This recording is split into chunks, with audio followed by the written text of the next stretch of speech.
Oh, masa tu sebenarnya saya mengharapkan ada orang berhentilah, tapi memang ada orang berhenti. Tapi masa tu baru ada satu buah kereta sebab baru tu jadi kan.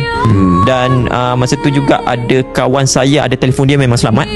Tu kawan saya tu ditelefon dekat polis, dekat ambulans apa semua, memang telefon. Dan mengambil masa jugalah untuk mereka sampai. Berapa lama?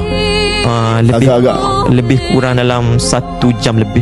Sebabnya begini, sebabnya jalan dekat grid itu, ya tak silap saya, hospital grid nak sampai ke tempat accident tu lebih kurang dalam 50 km.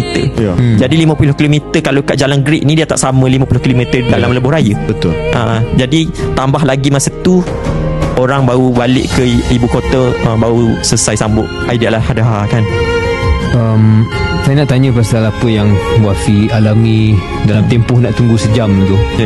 Tapi sebelum itu, di detik-detik Wafi baru sedar bangun tu, ada dengar apa suasana kat situ? Ada orang menjerit ke, senyap ke, sunyi ke, macam mana kalau saya ingat Wafi? Oh, itu memang saya rasa peristiwa yang saya rasa macam saya tak boleh nak lupa. Saya masih tak boleh hilang lagi dari fikiran saya. Sebab masa saya naik tu, ada kawan lelaki saya dah tak ada dah.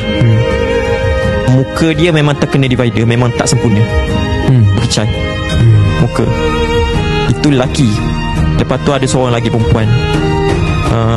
Dia orang kata dia duk menjerit sakit apa semua. Dan masa tu tangan dia dah patah dan nampak tulang. Dan saya masa tu, saya cuba untuk tenangkan. Saya tenangkan dia. Sebab masa tu orang awam suruh saya tenangkan dia. Dan beberapa saat kemudian dia tak ada.